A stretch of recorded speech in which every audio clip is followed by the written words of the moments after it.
Hello, welcome back to So Let's Talk About It. My name's Kayla and I'm the owner of Surge Fabric Shop, and this is just a weekly podcast where I share a little bit about what I've been making and I answer some of your questions. So let's jump right into what I'm wearing today. I'm wearing a Nico top, a True Bias Nico top made with our Nepal rib knit. I love the texture of this fabric.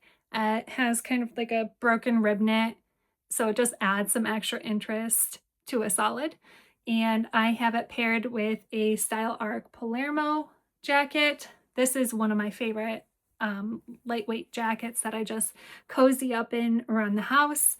I made it with our Moscow brushed wool knit, so it's very warm, very cozy. As for what I've been working on this past week, I haven't gotten as far as I had hoped to have gotten on the Paradise Patterns Rose Raglan, but I did complete all the flat felled seams.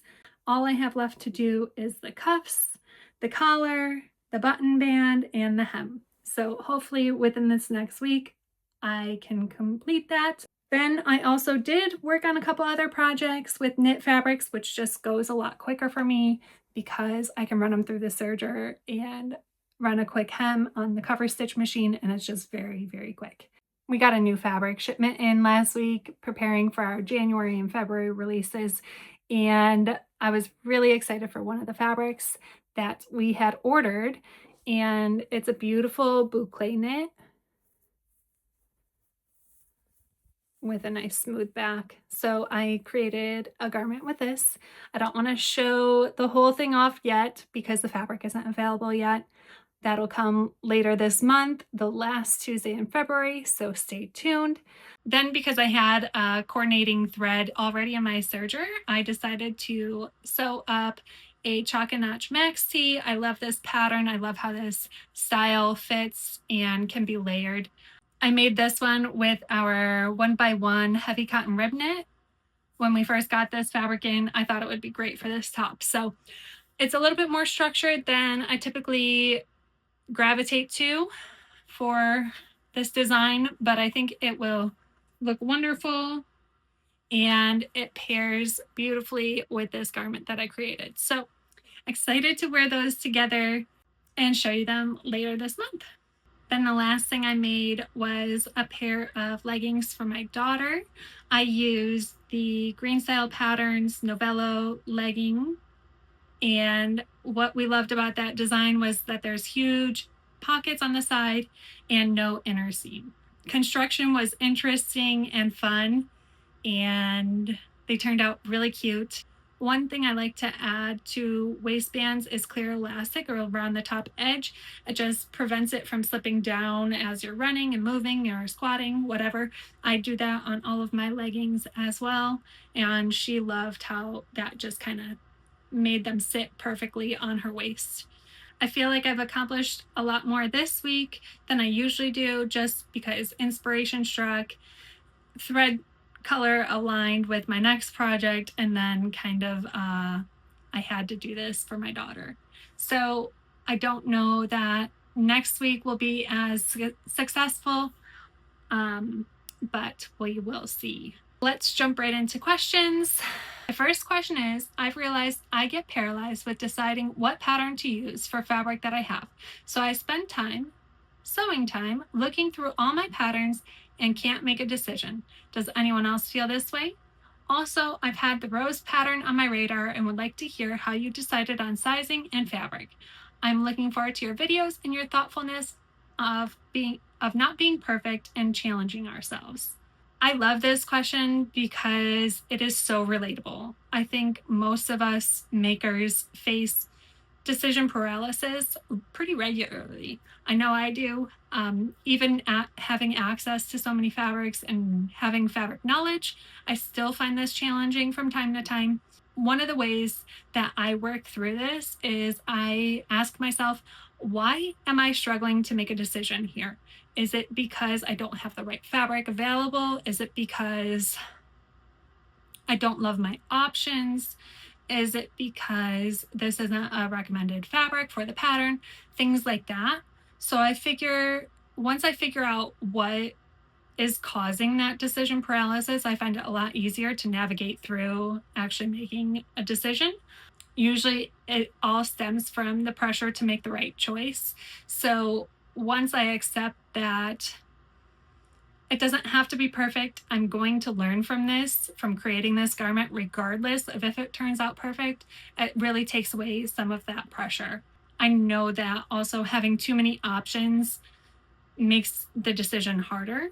So I like to narrow down my choices. Like, I have this one fabric and I pick out two patterns that I might like to pair with that fabric, or vice versa, pick two fabrics for one pattern. Just narrowing choices down really helps a lot when it comes to making a final decision. I know a lot of us sewers experience this, so I'd love to hear how some of you handle this and work through making decisions. Just let us know in the comments. I'll be reading them and hopefully gathering some new tips and tricks myself. Then, the next part of your question about the rose pattern. Deciding on the size was super easy because it's a very generous, oversized fit. I didn't have to worry about fine tuning the fit too much. It's not fitted around the waist, it's not fitted around the hips. So I just went with my bust measurement and it worked out beautifully. As for fabric choice, I looked at fabric recommendations for the pattern and I knew we had some beautiful cotton shirtings in the shop that would fit the bill, and I opted for one of my favorite stripe sequences for my first one. Then for the second one, I opted for a Parkville linen cotton, which is a heavier fabric than my last version, so I'm not sure if I'm going to love it quite as much, but I just figured I would test it and give it a try because I think this fabric, this weight, and this blend is a little bit easier to work with than that lighter weight cotton shirting. Hopefully you can take some bits and pieces from that and it helps. Okay, on to the next question. I'd love to know more about the fabric sourcing process. Where do the fabrics come from? Where are they made? And how do you select the best quality fabrics? There are so many online stores and the prices can vary quite a lot. My experience with search has always been positive. Thank you. To answer this question, it took me a little while to gather my thoughts because it is such a loaded question. There's a lot that goes into sourcing, but I will keep it simple and say that after 10 years of being in this business, finding good and trusted suppliers is such an important part of bringing in quality fabrics. Because we have such a diverse range of fabrics, I use suppliers from all across the US. It all depends on what they specialize in and what they have available for the current season. I personally take a hands on approach to all the fabric choices at Surge, and I know the feel and quality of every fabric before it ever hits our shelves. Lastly, I want to say thank you for your kind words. It genuinely means the world to me. I've had a motto ever since the very beginning: don't bring in fabrics that I myself wouldn't sew with. And to this day, I stand by that. Our next question is regarding barn coats, utility coats, lined and unlined, patterns that are good for this. Okay, so when I think about a barn coat or utility coat, it's going to have a traditional collar. It's going to have lots of pockets that you can put things in. So, a couple right off the bat, the chalk and notch den jacket comes to mind. There is an option for lined and unlined with separate pattern pieces. I made that last year when it released, and I absolutely adore mine and would recommend it. The next pattern that comes to mind is one that I've seen a couple versions on Instagram. It is the Caden Naughton Baja Barn Jacket. That one has lots of fun details, really cool pockets, has like a little vent situation in the back. So lots of details that is going to really lean into that chore coat, barn coat aesthetic. And then the last one is the Seamwork Parker chore coat. I love the way that that one looks and the large pockets that you can just kind of drop things in. Very functional, very utilitarian style jacket. So those are the patterns that I would consider. I'm sure there's more. So if Anyone has another suggestion, just let us know in the comments. Then the last question I have time for today is, I think people are hungry for the answer to how to buy fabric online and everything that entails. Maybe content for a whole series. I absolutely think that's a huge thing people are curious about, not sure how to navigate now that Joann's is closed. And I think there's a lot of sewing educators that are touching on this and creating content and information on how to navigate buying fabric online. Things that I will say is definitely read product descriptions. That is my primary way of communicating with my customer and sharing as much details as I can about the fabric. So you're going to see a brief product description, which goes over the fabric drape or key details about the fabric. And then you're going to see fiber content, weight, width, and if it's a knit fabric, I also include stretch percentages. So that's going to help you when you're shopping for a specific pattern if the fabric meets the stretch requirements of the pattern.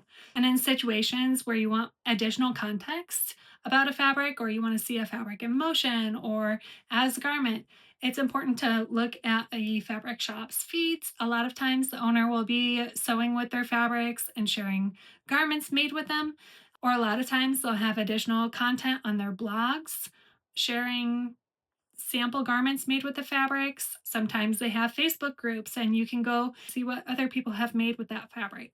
So there's lots of ways of seeing a fabric off the screen and maybe on a body.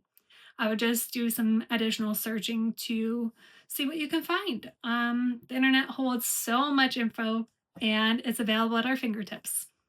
Then another thing I would say is much like my fabric sourcing, when you're buying fabric online, it's important that you trust the shop that you're buying from. If you've had good experiences with them in the past, then keep shopping with them. If you haven't had good experiences with them, maybe find a different shop who is better aligned with your preferences and your style. And if you ever have questions or want additional information about the fabrics that I carry, just let me know. Whether it be comparing to fabrics from the shop, or maybe finding a pattern for a fabric, or suggesting a fabric to a pattern, or maybe you have some serge fabrics languishing in your stash that you would like to sew up. Feel free to just let me know in that question box and I can provide some suggestions. Smaller, more specific questions like that will really help me keep focus and answer the things that you really want the answers to. Okay, that's all I have time for this week. Thank you so much for sending in your questions. I can't wait to answer some more of those next week, and I'll see you then.